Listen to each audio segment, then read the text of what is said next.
Commissioner of police, అలాగే America నుండి వివిధ సిటీస్ నుండి వచ్చిన మన పెద్దలు ఎంతో మంది ఈరోజు మన సమక్షంలో ఉన్నారు. మరి అందుకు పేరు పేరున మీ అందరికీ మా హృదయపూర్వక ధన్యవాదాలు. Welcome to Arsapalli, Nizamabad.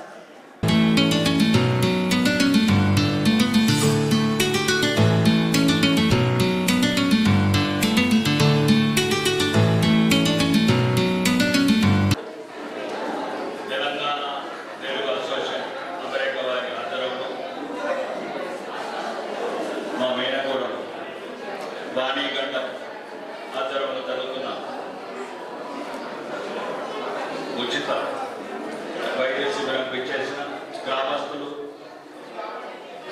మరియు వేదిక మీద పెద్దలు, మా అన్న నిజామాబాద్ అర్బన్ ఎమ్మెల్యే ధన్పాల్ సోనియారాయణ గారు మరియు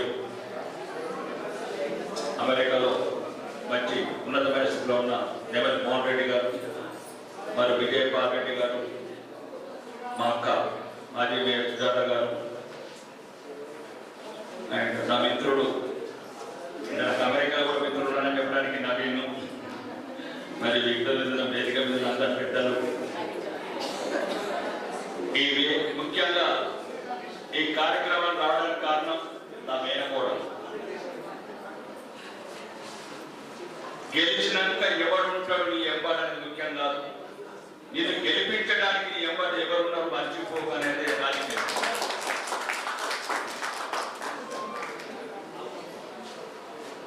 నా ఎమ్మెల్యే 3 నెలల ప్రస్థానంలో విజయం సాధించడానికి 3 ప్రధాన పాత్ర పోషించాడు. నా భార్య, నా కూతురు, నా మేనకోడలు. కాబట్టి రాజకీయ నాయకులు కూడా ఒక ఆలోచన ఉండాలి.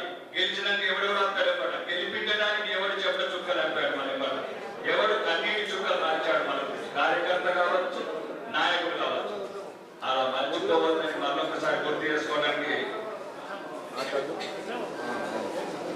వెల్కమ్ కమిషనర్ గారు. యంగెస్ట్ అండ్ డైనామిక్ రాజకీయ సభ అయితే కూలు కట్టేవాళ్ళు వేలాదిగా. ఆరోగ్యం గురించి అంటే శ్రద్ధ లేదు, విద్య గురించి అంటే శ్రద్ధ లేదు. వాళ్ళు ఎక్కడి నుంచి అమెరికాకి వెళ్ళి వచ్చి ₹1,00,000 టికెట్ పెట్టుకుని అసెంబ్లీల క్యాంపు పెడితే పక్కన ఇంట్లో రక్షట్లేదు.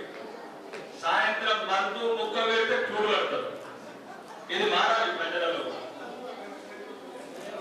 ఇంకా ఎన్ఆర్ఐ ప్రత్యేకంగా చెప్పదలుచుకున్నాను, మిమ్మల్ని కోల్పోయిన వాళ్ళు, మీ తెలివిని వాడుకోలేకపోయింది, మీ నిజాయితీని వాడుకోలేకపోయింది, మీ టాలెంట్, మీ నిజాయితీ ఈ దేశం పోయించుకోలేదు. కాబట్టి సముద్ర గర్భాలు దాటాలి, దేశ విదేశాలలో కష్టపడి మీ టాలెంట్ని గుర్తించింది. కాబట్టి మళ్ళీ పేగు బంధం, తల్లి బంధం, హెల్త్ మినిస్టర్తో ఫోన్ చేయించాను, మల్కాజ్గిరి ఎంపీతో ఫోన్ చేయించాను. ఇప్పటి వరకు హెల్త్ రికార్డ్స్ కూడా ఇవ్వలేదు. గవర్నమెంట్ నుంచి అన్ని సౌకర్యాలు ఉంది కూడా ఈరోజు వైద్య రంగంలో మాఫియా రాజ్యం వెళ్తున్నది. మీలాంటి వాళ్ళు మంచి వాళ్ళు కొంత దృష్టి పెట్టండి. మీ తెలివి, మంచి డాక్టర్స్ వచ్చి మెడికల్ క్యాంప్స్, ఒకప్పుడు సత్యసాయి బాబా పుట్టపర్తి రెండైతే క్యాంప్స్ పెడతారు. అట్లాంటి క్యాంప్స్, అట్లాంటి హాస్పిటల్స్ పర్మనెంట్ గా కట్టండి. విద్య, వైద్యం రెండు ఈరోజు బాగా నమ్మకం లేకుండా అయిపోయింది. ప్రభుత్వ స్కూళ్ళల్లో ఎవ్వరు కూడా చేరట్లేదు. ఎవ్రీ ఇయర్ 3 లక్షల మంది డ్రాప్అవుట్స్ అవుతున్నారు.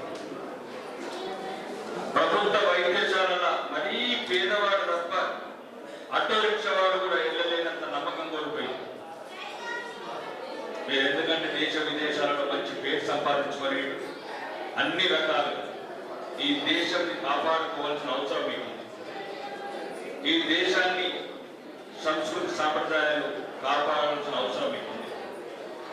మీలాంటి ఒక నిజాయితీ పరులు, కష్టపడి పైకొచ్చిన వాళ్ళు, ఈ దేశం గురించి నిరంతరం ఆలోచించే వాళ్ళు ఎక్కడున్నా ఈ అర్సపల్లి లాంటి గ్రామాల గురించి ఆలోచిస్తున్నారంటే అది మామూలు విషయం కాదు. పక్కనున్న మేము ఆలోచిస్తలేము. పక్కనున్న ప్రజలతో ఎన్నుకోమని ప్రజలతో నీరాజాలను అందుకొని మేమే మర్చిపోయాం.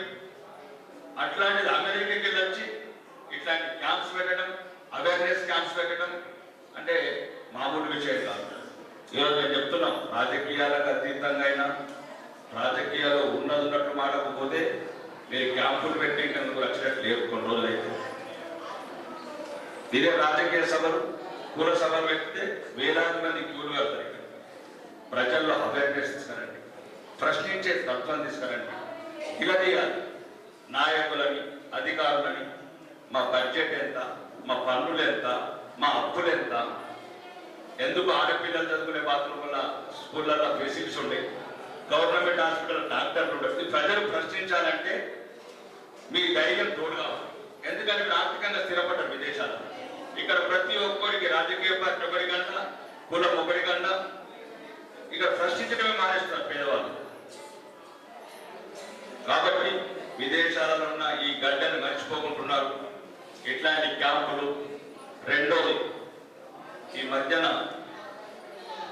రకరకాల యువతను మోసం చేస్తున్నారు. విదేశాలకు తీసుకెళ్లి ఎవ్రీడే, నిన్నగాక మొన్న కూడా మా పార్లమెంట్ సభ్యులు పార్లమెంట్లో ప్రశ్నించారు. వందలాది మంది చదువుకున్న యువకులను తీసుకెళ్లి ఆ ఆన్లైన్ మోసాలు చేయిస్తున్నారు. వాళ్ళని కట్టేస్తున్నారు, బందీకాల్లో పెడుతున్నారు.